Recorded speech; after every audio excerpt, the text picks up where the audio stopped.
Hello guys, so this video is going to be a little bit different than normal. I kind of want to do just an art talk or an art conversation kind of thing. I don't know whether this will be a series on my channel, I doubt it, but I kind of want to talk about this learning experience that I had recently. Now, it's about a piece of artwork called a character turnaround sheet. And if you follow my Instagram, you might have already seen the final piece of this. I just wanted to talk about all of my experiences doing a proper character turnaround sheet because it's the first time I've ever done one this extensive. I've done previous character sheets in various different styles. One that I do like is this one of Sajini that I'll put up on screen now. And I was actually inspired to do this extensive character turnaround sheet by my friend Jenna Drawing here on YouTube. One of her university assignments was to actually do a character turnaround sheet like this for all of her characters in an animated short film that she's doing with her project partner Toby. Jenna goes to university for animation, whereas I went to university for illustration. So some things do overlap, but this was something that didn't really properly overlap because these kind of character turnaround sheets are used for games and animated projects. It's not really the way that I was taught to use character sheets when doing like a narrative storybook comic kind of thing. When doing illustrations. And doing this kind of character sheet was definitely a huge learning experience for me because I'd never done something like this before. Yes, I'd thought about it before thinking, oh, I can do this, it's gonna be easy. No, no, do not underestimate these character sheets because, ooh, it's difficult. Lining it all up and trying to get it right, that's difficult. And this footage that you're seeing in the background of me just talking, it's not even all of it because I ended up filming on and off for a good 2 weeks trying to get this finished because I didn't know that it was going to be such a hard thing to do or literally just how long it was going to take. And I've decided to call it a learning experience because even though I spent so long on it, I don't necessarily 100% like the final piece.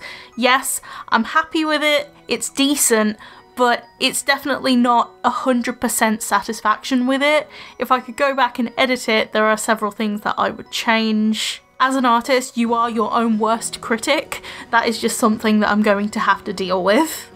I think the main reason why I didn't like it is the fact that I spent so long on it trying to make it work, trying to make it successful, and because I didn't know what I was doing for a lot of it, I was just doing guesswork.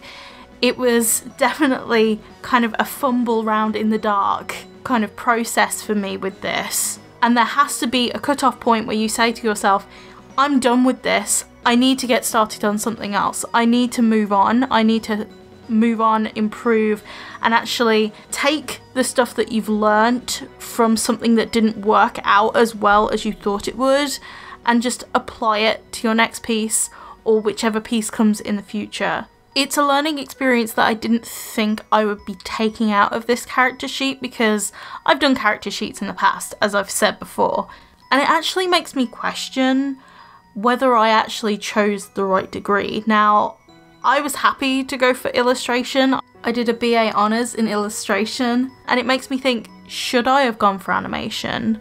Before I get any comments about that, I just want to say that I do not regret doing my illustration degree whatsoever. I think maybe I should have gone for animation. I was a bit hesitant to go for animation because my math skills are not the greatest, and I was kind of warned that math skills would be involved, and I think that's what definitely put me off when I was trying to choose what I wanted to do at the end of my college course. But basically I'm saying this all in hindsight after I've finished my degree, after I've finished everything, and as they say, hindsight is 20/20, foresight is not. And I learned so much and took a lot from the course overall. It challenged me and pushed me in many ways, and I wouldn't be the artist I am now without that course. And I think if I could go back in time and do it all over again, I would in a heartbeat. But if I had to change anything, I might have actually split the course in half. So I would have chose a joint animation and illustration, so I could still have the same classes that I had in my illustration course, but also have some animation classes thrown in as well, just so I could get an even split of the two. I know I keep saying this, but do remember I'm speaking with hindsight, and you can never tell when you're doing something for the first time that it's going to be the right decision in the end. You're always going to have those what ifs. I had done something completely different. And I think this video in the future is going to be really interesting for myself, just to listen back on and to hear my thoughts after I'd finished university. Maybe I might think differently later on in life, or I might go back to university in the future, I don't know. But for the character sheet itself, it's of my character Loki. Now, I chose her in particular because I thought, oh, her design's pretty simple. It's okay to actually replicate again and again.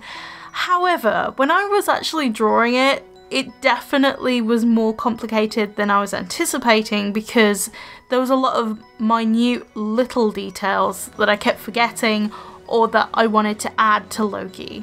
I have her birthmark by her eye, her fringe, or like the front pieces of hair that some people like to call bangs, but I call it a fringe because I'm British. And Loki's hair really does make it hard to replicate each time, because it's just a huge mop of curls that can be random and very scattered, and that's the point of her hair and her character. Fun fact, I actually live streamed doing this character sheet, and I still wasn't finished by the end of the live stream because this was just taking so long. I think on and off I worked on it for about 2 weeks, and yeah, I was getting sick of it by the end. I think on the live stream I coloured it a certain way, and I really hated the way I coloured it, so I ended up recolouring it, but I didn't record the colouring portions, so you're just gonna have to see it at the end what I finally went with. A lot of the footage that I ended up recording, which is in this video right now, is all of the sketching process and trying to work out what goes where, and with the guidelines. I basically just drew the first front-on view of Loki and then decided those were her proportions, and then used those guidelines. Now, the main thing I regret about this whole piece is doing the line work. I put that in quotation marks because it wasn't really line work, because it was basically my pencil tool. I think the sketch actually turned out neat enough for me to use, and I didn't really need to neaten it up, but I just did. I wanted to be a perfectionist that day. I don't know. And I think that's something that I suffer from as well, is just being too perfectionist for my own good.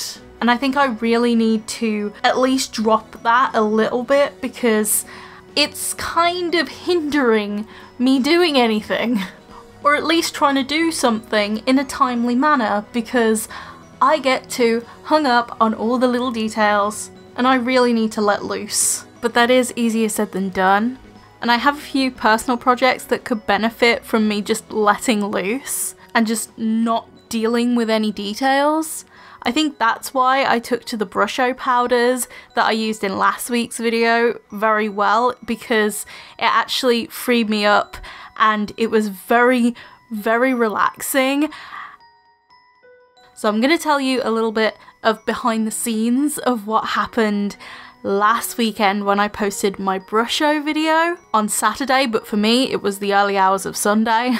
I spent majority of Sunday just playing around with my Brusho powders and actually just having fun experimenting. I created so many different textures that I can use for my personal projects. I think it'd be really, really great to make my digital work look a little bit more organic. As for these personal projects that I keep mentioning, I'm not really gonna say too much about them. I obviously give hints more on the live streams, so if you want to pop by the live streams, that'd be great. I might be talking about them from time to time. I am going to reveal them on this channel in the future, but I don't know exactly when. So my live streams are probably going to be the best bet if you would like to try and take a guess at what I'm working on. So it's the end of the video.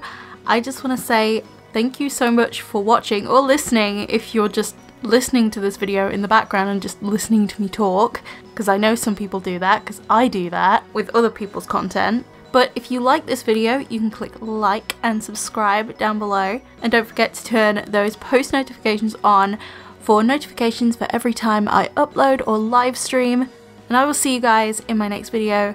Bye guys!